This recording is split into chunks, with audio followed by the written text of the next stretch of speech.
কি কি কাজ করলে খুব সহজে সাবলীল ভাবে হাসতে হাসতে জান্নাতে চলে যাব, এ ধরনের কিছু কার্যক্রমের কথা ইনশাআল্লাহ আজকে আমরা উল্লেখ করব। প্রিয় ভাই, আজকে এই পৃথিবীতে আমরা আপনারা কত কষ্ট করি না ভাই? আমার সামনে আপনার সামনে কত মানুষ সুবিশাল অট্টালিকা তৈরি করে তার মধ্যে এসি লাগাইয়া কত আরামে থাকে, অথচ আমরা যে ঘরটাতে থাকি সেই ঘরটার বেড়া ভাঙ্গা, সেই ঘরটার চাল দিয়ে পানি পড়ে সেটা নষ্ট হয়ে গেছে। টাকার জন্য আমরা ঘরটা ঠিক করতে পারি না। কারো বা কুড়ে ঘর বন দিয়ে সন দিয়ে ঘর বানায়া, মাটি দিয়ে ঘর বানায়া আমরা বসবাস করি। আমাদের টাকা নাই, এই জন্য আমরা তাদের মতো এরকম বিশাল সুউচ্চ অট্টালিকা আমরা তৈরি করতে পারি না। এই কাজগুলো যারা করেছেন, অট্টালিকা যারা তৈরি করেছেন, হয়তো অনেকেরই পয়সা হালাল না, কিন্তু আপনি যে কুড়ে করে থাকছেন আপনার উপার্জিত টাকাটা হালাল। আপনি যে ছোট্ট একটা কুড়ে করে থাকছেন আপনার উপার্জিত টাকাটা হালাল। যেই ব্যক্তি সুউচ্চ দালানে আছে সেই ব্যক্তি কিন্তু যেই দালান তৈরি করেছে তার সম্পূর্ণ টাকা হালাল কিনা নাও হতে পারে। কি বলেন, ঠিক কিনা? আপনি এই ভাঙ্গা ঘরে থেকে বর্ষাকালে আপনার গায়ে পানি পড়েছে, আপনি ঘুমাতে পারেন নাই। শীতকালে কুয়াশা এসে আপনার ঘরকে আচ্ছাদিত করে ফেলেছে, আপনি কুয়াশার কারণে ঘুমাতে পারেন নাই। কিন্তু তারপরেও আপনি বলেছেন আলহামদুলিল্লাহ, আল্লাহ এই পৃথিবীতে আমাকে যে অবস্থায় রেখেছে আমি এর উপরে শুকরিয়া আদায় করছি। বিশ্বাস করেন, যদি এই শুকরিয়া আপনার ভিতরে থাকে আপনি হাসতে হাসতে জান্নাতে চলে যাবেন। চারদিকে হারাম খাদ্যের রমরমা ছিল। পাশের বাড়ির পোলাওর গ্রান আপনার বাচ্চার নাকে আসছে, উন্নত খাবারের রেসিপির গ্রান আপনার নাকে আসছে। আপনার সন্তানরা সেই গ্রানগুলো পেয়েছে, আপনাকে বলেছে বাবা আমাদের জন্য কালকে গোস্ত কিনে এনো, আমরাও বিরিয়ানি পাকিয়ে খাবো। কিন্তু নিবৃতে আপনি চোখের পানি ঝরিয়েছেন, আপনি 1 কেজি গোস্ত কিনতে পারেন নাই যেহেতু আপনার কাছে টাকা নাই। কিন্তু আপনি বাচ্চাগুলোকে সামান্য লবণ, সামান্য পানি, সামান্য ডাল দিয়ে ভাত খাওয়াইয়া নিজেও আলহামদুলিল্লাহ পড়েছেন, পরিবারের লোকদেরকেও বলেছেন তোমরা আলহামদুলিল্লাহ পড়ো। বিশ্বাস করেন, এই ধরনের মানসিকতায় যিনি অবস্থান করেছেন, কিয়ামতের ময়দানে এই শুকরিয়া আদায় করার কারণে সেই মানুষটা আল্লাহর জান্নাতে হাসতে হাসতে চলে যাবে।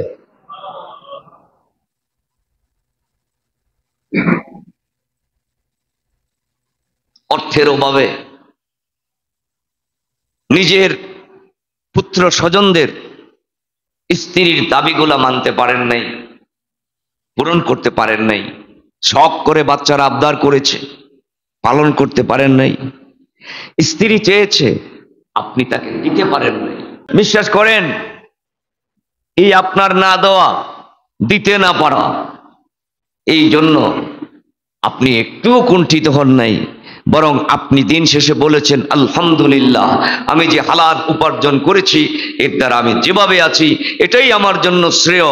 বিশ্বাস করেন, এই শুকরিয়া থাকার কারণে আপনি হাসতে হাসতে জান্নাতে চলে যাবেন।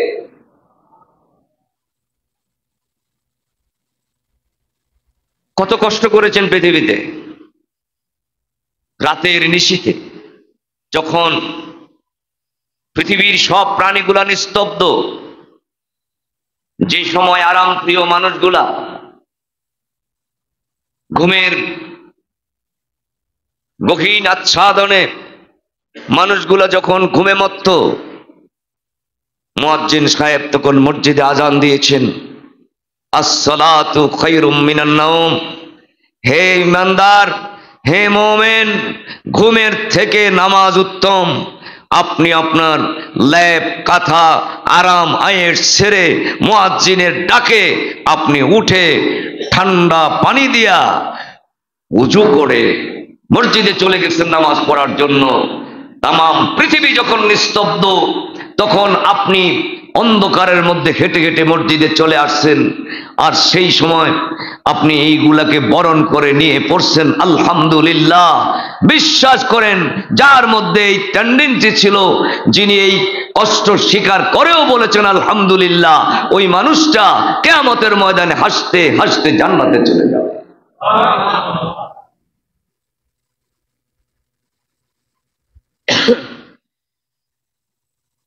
মানুষের মার্সিডিজ, করল্লা, কত উন্নত ব্র্যান্ডের গাড়ি আপনার চোখ দিয়ে, আপনার পাশ দিয়ে গাড়ি চালিয়ে গিয়েছে। বিশাল উন্নত গাড়ি, 2 কোটি 3 কোটি টাকার গাড়ি। আপনার জীবনে আপনি একটা ভালো যানবাহন কিনে হাঁটতে পারেন নাই, যেতে পারেন নাই, কিন্তু তারপরেও আপনি তার গাড়ি দেখে আপনার ভিতরে দুঃখ আসে নাই। আমি এখানে এই পৃথিবীতে 2 কোটি টাকা 5 কোটি টাকার গাড়িতে চড়তে না পারলেও কিয়ামতের ময়দানে আল্লাহর দেওয়া জান্নাতে যাওয়ার সেই উন্নত বাহনে চড়ে আমি জান্নাতে যাব, এই শুকরিয়া আদায় করে যিনি অপরের মার্সিডিজ গাড়ি দেখেও পড়েছেন আলহামদুলিল্লাহ, ওই লোকটা কিয়ামতের ময়দানে হাসতে হাসতে আল্লাহর জান্নাতে চলে যাবে। আল্লাহ তো বলেছেন ওয়ানাহশুরুল মুত্তাকিনা ইলার রহমানি ওয়াফদা, যারা মুত্তাকিন, যারা আমি আল্লাহকে তার ক্রিয়া কর্মে সব জায়গাতে ভয় করে, কোন একটা কাজ করার আগে আমাকে চিন্তা করে তার কল্পনার ভিতরে আমি সেই লোকটাকে কবর থেকে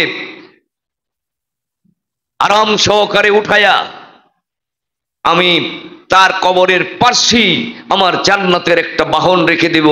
আমার সেই জান্নাতের বাহনটা তাকে বিজলির মতো পুলসেরাত পার করে দ্রুত গতিতে আমার দেওয়া জান্নাতে তাকে নিয়ে যাবে। ওই মানুষটার জন্য আমি তার কবরের পাশে জান্নাতের সেই বাহনের ব্যবস্থা করে রাখছি। চিৎকার দিয়ে করে আল্লাহু আকবার।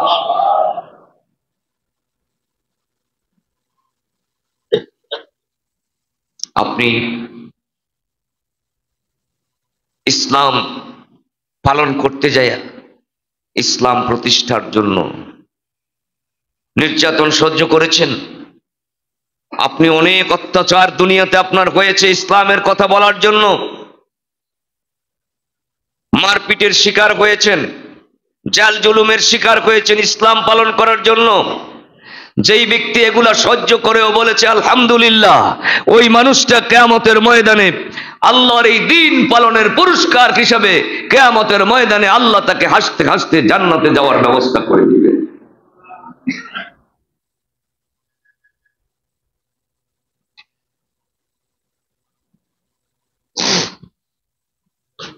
আপনি হয়তো দৈনিক খাদ্য এনে খেতেও পারেন নাই, একবেলা খাদ্য আপনার মিক্স হয়েছে, চাউল নাই সংসারে, টাকা নাই আপনার কাছে, আপনি আনতে পারেন নাই, কিনতে পারেন নাই, খেতে পারেন নাই, তারপরেও আপনার অন্তরটাকে পাখির অন্তরের মতো করে ফেলেছেন।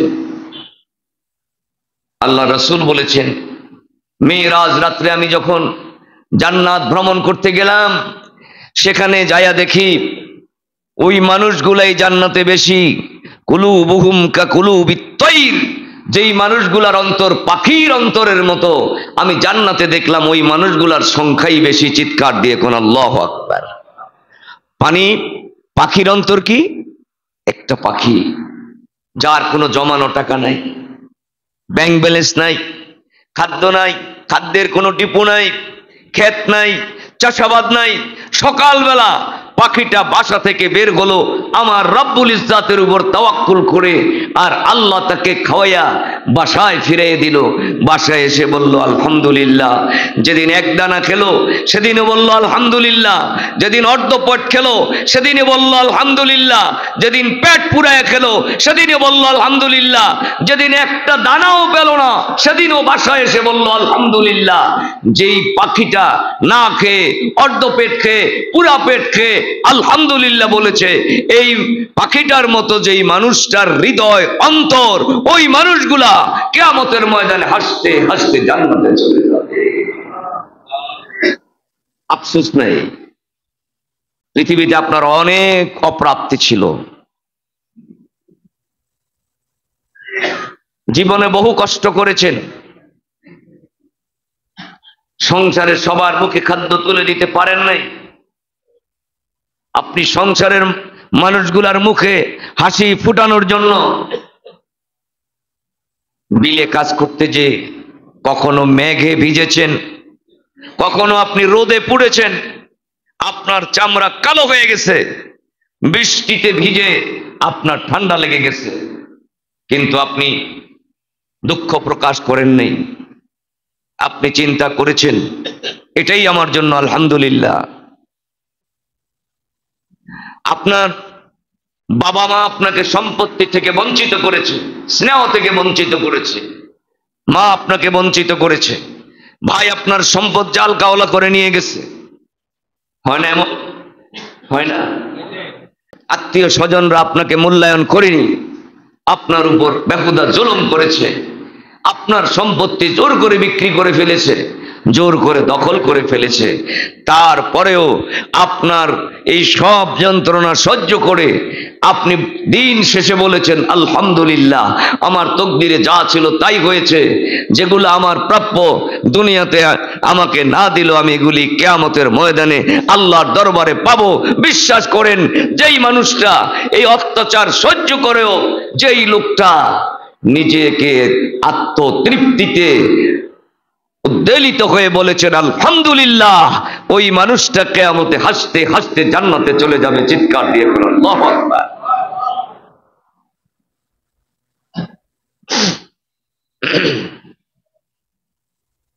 আমার ভাইরা,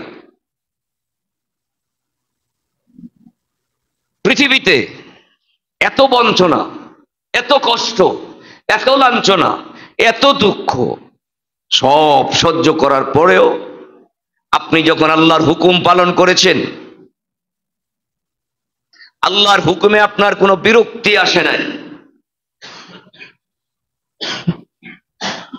কিয়ামতের ময়দানে আল্লাহ যখন ডিক্লার করবে আমার এই বান্দা পৃথিবীতে এত দুঃখ, এত কষ্ট, এত যন্ত্রণার স্বীকার করেছে, আমি তার প্রতি সন্তুষ্ট হয়ে তার জন্য আমার অনন্ত অফুরন্ত জান্নাতের ব্যবস্থা করে রাখছি, এই ডিক্লার দেওয়ার পরে এই মানুষটার অন্তরে যা দুঃখ ছিল, যা কষ্ট ছিল, পৃথিবীতে যার অতৃপ্তি ছিল, যা তার অপ্রাপ্তি ছিল, সব ভুলে গিয়ে তার চেহারার মধ্যে একটা হাস্য উজ্জ্বল ভাব, একটা হাসি ভাব চলে আসবে। পৃথিবীতে সে মায়ের খেয়েছে, অত্যাচারিত হয়েছে, নির্যাতিত হয়েছে, ওগুলা সব ভুলে যায়া তার চেহারার মধ্যে একটা হাসি ভাব, আনন্দ ভাব ফুটে উঠবে। চিৎকার দিয়ে কোন আল্লাহু আকবার। আমার আল্লাহ তাআলা এই কথাটাই সূরা আবাসার 38 এবং 39 নম্বর আয়াতে আল্লাহ বলেছেন, ওয়া উজুহু ইয়াউমাইযিন মুসফিরা। কিয়ামতের ময়দানে এই মানুষগুলার চেহারা নূর দ্বারা, আলো দ্বারা ভরপুর থাকবে, তার চেহারার মধ্যে একটা সৌন্দর্যের গ্লেজ থাকবে। এবং আল্লাহ বলেছেন দাহিকাতুম মুস্তাবশিরা, এই মানুষটা কিয়ামতের ময়দানে হাস্য উজ্জ্বল থাকবে, তার মনের ভিতরে প্রশান্তি থাকবে। সুবহানাল্লাহ। কারণ কি জানেন? জান্নাতি মানুষটি যখন জান্নাতে যাবে, জান্নাতে যাওয়ার পর আমার আল্লাহ পাক এই জান্নাতি ব্যক্তিটার উদ্দেশ্যে একটা ভাষণ দিবেন। সুবহানাল্লাহ পড়বেন না? আল্লাহ কি দিবেন? আল্লাহ একটা ভাষণ দিবেন। আল্লাহ বলবেন, হে আমার জান্নাতীরা, তোমরা আজকে জান্নাতে এসেছো, আমি তোমাদেরকে অভিবাদন জানাচ্ছি, স্বাগতম জানাচ্ছি। সুবহানাল্লাহ।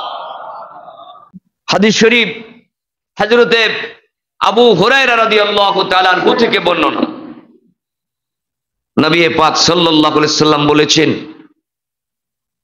যখন জান্নাতবাসীরা জান্নাতে প্রবেশ করবে, নুদু ইন্না লাকুম আন তাসহহু ফালা তাসকামু আবাদা। একজন ফেরেশতা আহ্বানকারী ডেকে বলবে, হে আল্লাহর বান্দা, আজ থেকে তোমার জীবনে আর কোনো অসুখ হবে না। সুবহানাল্লাহ পড়বেন না? কি হবে না? অসুখ নাই, জ্বর নাই, ঠান্ডা নাই, ডায়াবেটিস নাই, ব্যথা নাই, প্রেশার নাই, স্ট্রোক নাই, কিচ্ছু নাই। আজ থেকে তুমি অনন্তকাল পর্যন্ত আমার এই জান্নাতে সুস্থ সবল থাকবে। চিৎকার দিয়ে আল্লাহ। এটা কত বড় ডিক্লার, কত বড় কথা। কোনো অসুস্থতা নাই।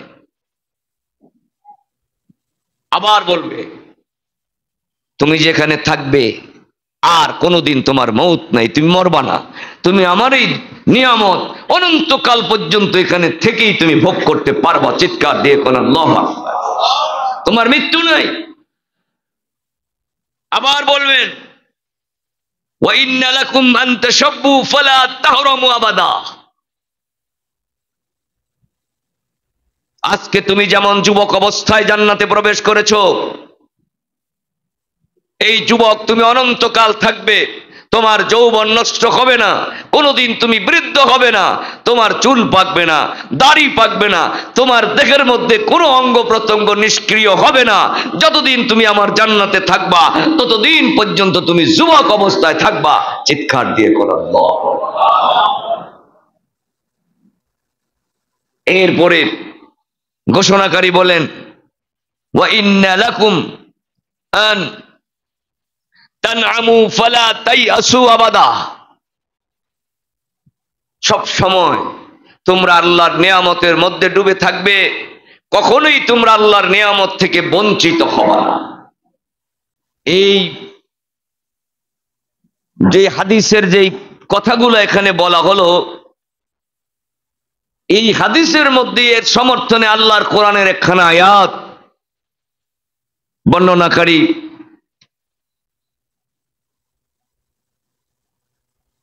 আবু হুরায়রা বলেন, আল্লাহ রাসূল সাল্লাল্লাহু আলাইহি ওয়াসাল্লাম এই হাদিসের আলোকে একখানা আয়াতে কারীমা তেলাওয়াত করেছেন। আল্লাহ পাক কোরআনে কারীমের মধ্যে বলেন, ওয়ানুদু আন তিলকুমুল জান্নাতু আউরিসতুমুহা বিমা কুনতুম তা'মালুন। ও পৃথিবীর মানুষ, তোমাদেরকে কিয়ামতের ময়দানে ডাক দেওয়া হবে। আল্লাহ ডাকবেন, এই জান্নাতই তোমার জান্নাত। সুবহানাল্লাহ। কে বলবে? আপনাকে আল্লাহ বলবে, এই জান্নাতই তোমার জান্নাত। আউরিসতুমুহা বিমা কুনতুম তা'মালুন। এই জান্নাতের তোমরা ওয়ারিস হয়েছো তোমাদের আমলের দ্বারা। তোমরা পৃথিবীতে দুঃখ, কষ্ট, লাঞ্ছনা সব স্বীকার করে আমার ইবাদত করেছো, সেই জন্য পুরস্কার স্বরূপ আমি রব্বুল ইজ্জাত রব্বুল আলামিন তোমাদেরকে এই নিয়ামত দিলাম। এই জান্নাতটাই তোমার জান্নাত। সুবহানাল্লাহ। আল্লাহর মুখ থেকে আল্লাহর জান্নাতের নির্দেশনা শুনে কেমন লাগবে তখন? আল্লাহ রাসূল সাল্লাল্লাহু আলাইহি ওয়াসাল্লাম বলেন, এই ঘোষণা পাওয়ার পরে ফায়াদহাকুনা হাত্তা তাবদু আসনানুহুম, তারা এমন ভাবে জান্নাতীরা হাসবে যে তাদের দাঁতগুলা দেখা যাবে, মুক্তার মতো তাদের দাঁতগুলা ঝলমল ঝলমল ঝলমল করতেছে। চিৎকার দিয়ে কোন আল্লাহু আকবার। কারণ আনন্দ, খুশি।